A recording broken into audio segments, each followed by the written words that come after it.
Well, two more games here in this league, and starting with Mississippi State, our last home game, and Rick's done a great job keeping that group together, still competing really hard and playing super hard, and obviously senior day, you never know what you're going to get from your own team because of the emotions, and then to finish the week with a trip to Baton Rouge to play a very talented LSU team. So, two challenges ahead of us this week, and certainly a time where we're going to need to play well.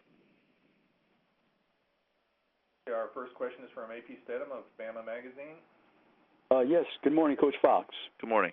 Coach, would Alabama's record preclude you from considering Trevor Rella for MVP? No, I don't think so. I don't think it would preclude me from considering him. I think that he's had a terrific career there, and I wouldn't say it would preclude me. I won't say who I will vote for, but I think that obviously, Florida has dominated the league so much that someone from their team, likely will deserve the award. Thank you very much, Coach.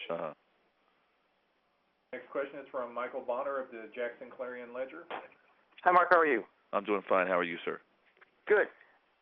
Mississippi State went into your building last year and obviously got their win, and that's their last kind of home road victory, What's kind of changed have you seen from their team, maybe from the team that went into your building last year? Oh, shoot.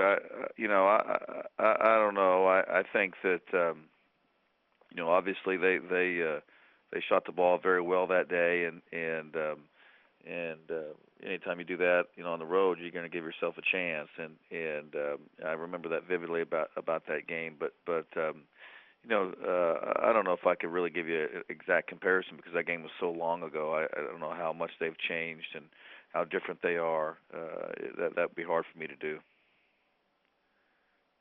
Is there something that you're scouting or that pops out towards them as you're kind of entering this game? You've already obviously played them once in Starkville this season. Yeah, they have they're very good in transition. They've got great speed. I think they can. One of the things I think that they do great is their ability to score the ball after a made basket. They can beat you down the floor and with their speed and just lay it in. And so I think that's something that you have to address because they've got excellent speed and quickness with their perimeter players, and they use that to their advantage. Thanks, Coach. Next up is Holt of the Arkansas Democrat Gazette. Hey, Mark. How you doing today? Good, Bob. How are you? I'm good. Hey, we kind of asked you about this Saturday with Ricky Scott, but really it's been a kind of a pattern with Arkansas. They've had 3 or 4 guys this year that didn't play for 3 or 4 games, like Mardrakus Wade or Antoine Bell or Scott or somebody. Then they'll come in and do real well. How big a plus is that for a team when that can happen? And what do you think it says about Mike that he can keep guys, I guess, engaged even when they're not playing sometimes? Well, I think that's a credit to those kids, first of all, and to their staff to keep those guys engaged. I think it's a real advantage to be able to bring an upperclassman off the bench who maybe hasn't played as much, and when you can bring a guy who's played lots of basketball and practiced lots of basketball over the years into a game, they're different than the typical bench player because they have so much experience and maturity, and so I think it's a real weapon for them to be able to go that deep, and it's certainly a credit to those kids for staying engaged. Does it make it hard to scout him because you're thinking, wow, this guy hadn't played in 3 or 4 games, but then like Antoine Bell, he scored 19 at Mississippi State and he barely been playing. Does that make them hard to scout for?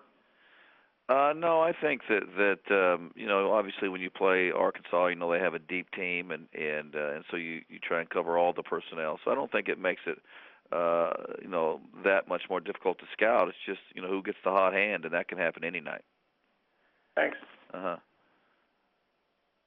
Next up is Seth Emerson of the Macon Telegraph. Hey, Mark. Wanted to see if I could ask you a variation of the whole one-and-done thing question. Kevin Stallings said earlier that he agreed with you on the whole you wish you all would adopt the baseball rule. But I guess there's a misconception out there that y'all have a role in this. It seems like you all are kind of at the mercy of the NBA. Do you see any possibility of NCAA, college coaches, whoever, getting together with the NBA and trying to string together a policy that worked for everybody? Well, I think you're right, Seth. It is. We're at the mercy of the NBA, and I think that the hope is with the new NBA commissioner that maybe there's a chance for progress there, because we certainly need the NBA to address it, because that's ultimately whose guidelines we end up reacting to, and it is my belief that if a kid's good enough to go to high school, let them go.